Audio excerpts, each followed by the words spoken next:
তোমরা যারা WBP sub ইন্সপেক্টরের জন্য প্রিপারেশন নিচ্ছ, তোমরা যদি চাও যে আমি ফার্স্ট অ্যাটেম্পটেই এই এক্সামটিকে ক্র্যাক করব, তার জন্য যেমন তোমাদের প্রপার প্ল্যানিং এর দরকার পড়ে, প্রপার প্রিপারেশনের দরকার পড়ে, প্রপার টাইম টেবিল ম্যানেজমেন্ট করে পড়ার দরকার পড়ে, সেরকম কিন্তু সমান ভ্যালুয়েবল, সমান দরকার পড়ে সেটা হচ্ছে তোমাদের বই।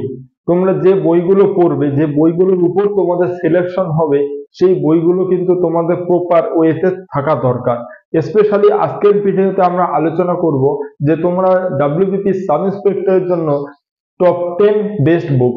তো এই 10টি যে বই রয়েছে, এই 10টি তোমরা যারা সাব ইন্সপেক্টরের জন্য প্রিপারেশন নিচ্ছ, তোমাদের কাছে কিন্তু এটা থাকা দরকার। দেখো, এই প্রথম আলোচনা করব সেটা হচ্ছে জেনারেল স্টাডিজ এর ক্ষেত্রে। জেনারেল স্টাডিজ এর জন্য তোমাদের যে বইগুলো থাকা দরকার সেটা হচ্ছে, দেখো, general knowledge made easy, Kartik Chandra মন্ডলের। তোমাদের হচ্ছে কার্তিক চন্দ্র মন্ডলের লেখা হচ্ছে জেনারেল নলেজ মেড ইজি, এই বইটা কিন্তু খুব ভালো। তারপর হচ্ছে কিরণ অবজেক্টিভ জেনারেল নলেজ, এটা হচ্ছে এমসিকিউ টাইপ। তোমরা যখন কোনো বই পড়বে তখন এমসিকিউ প্র্যাকটিস করার জন্য কিন্তু তোমাকে একটা বই লাগবে। তার জন্য হচ্ছে কিরণ পাবলিকেশনের কিরণ অবজেক্টিভ জেনারেল নলেজ তোমরা নিতে পারো।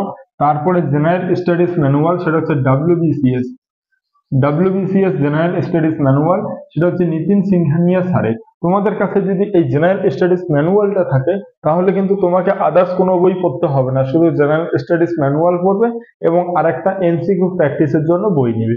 দেন জেনারেল নলেজ 2025 তরুণ গোয়েলের যদি তোমাদের কাছে জেনারেল নলেজের বইটাও থাকে, তবুও কিন্তু এনাফ। তো এই গেল তোমাদের হচ্ছে জেনারেল স্টাডিজ এর ক্ষেত্রে। জেনারেল স্টাডিজ এর ক্ষেত্রে এই চারটা যে বললাম বইয়ের কথা, এই চারটার মধ্যে যে কোনো দুইটা কিন্তু তোমাদের কাছে থাকতে হবে মাস্ট। দেন হচ্ছে আরিথমেটিকের ক্ষেত্রে যদি দেখি, দেখো, competitive mathematics Challenger Subir Das, এই সুবির দাসের যে বইটা রয়েছে বর্তমানে ট্রেন্ডিং চলছে। তোমরা যদি এই সুবির দাসের বইটা ভালোভাবে প্র্যাকটিস করো, তাহলে আশা করি তোমাদের মোটামুটি কনসেপ্ট ক্লিয়ার হয়ে যাবে। এবং তার সাথে একটা অল্টারনেট বই রাখতে পারো, অবজেক্টিভ আরিথমেটিক, যেটা হচ্ছে RS আগারওয়ালের। এই দুটো বই তুমি যদি রাখো বাংলা ভার্সনে, তাহলে কিন্তু এনাফ।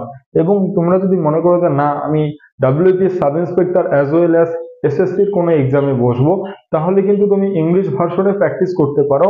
যেমন হচ্ছে গগন প্রতাপ স্যারের বই রয়েছে, তারপরে তোমার আদিত্য রঞ্জন স্যারের রয়েছে, পিনাক্কেল রয়েছে, তা এইগুলো তুমি করতে পারো। কিরণ পাবলিকেশনেরও বই রয়েছে, অ্যারিথমেটিকের জন্য বেস্ট বই রয়েছে ইংলিশে, সেগুলো করতে পারো। রিজনিং এর ক্ষেত্রে যদি দেখি, দেখো, রিজনিং হচ্ছে এমন একটা টপিক, সেখানে কিন্তু প্র্যাকটিসের উপর তোমাদের মেইন স্কোর। তার কারণ প্রত্যেকবারই ভেরিয়েবল অনেক ধরনের কোশ্চেন এসে থাকে। তো এগুলো কিন্তু তোমরা যদি প্র্যাকটিস করো, তাহলেই কিন্তু প্র্যাকটিসের মাধ্যমে সঠিক হবে। তার জন্য কিরণের 6300 অবজেক্টিভ রিজনিং, যেটা প্র্যাকটিসের জন্য তোমরা নিতে পারো এবং কনসেপ্ট বিল্ডিং এর জন্য তোমরা ইউটিউব থেকে করে নিবে।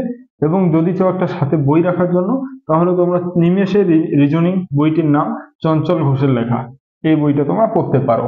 এবং মেইন এক্সামের ক্ষেত্রে যদি দেখি, তোমরা মেইন এক্সামের জন্য তোমরা করবে কি, একটা গাইড বুক নিয়ে নেবে।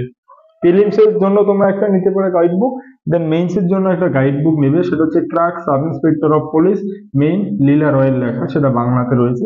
এই গাইড বুকটা নিলে তোমাদের সুবিধা হবে কি, সেখানে স্টেপ বাই স্টেপ দেওয়া আছে কোন কোন টপিক থেকে রাইটিং, প্রেসিজ রাইটিং কি কি আসবে, কোন টপিকের উপর কতটুকু লিখতে হবে, সেটা কিন্তু তোমরা জানতে পারবে।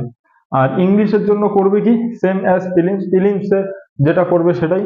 আরিথমেটিকের ক্ষেত্রেও প্রিলিমসে যেগুলো পড়বে ওইগুলোই, তার সাথে তুমি অ্যাড করবে ক্লাস 8 থেকে 10 অবধি যে অঙ্ক রয়েছে সেগুলো প্র্যাকটিস করবে। তার কারণ মেইন তোমাদের ডেসক্রিপটিভ টাইপের হবে।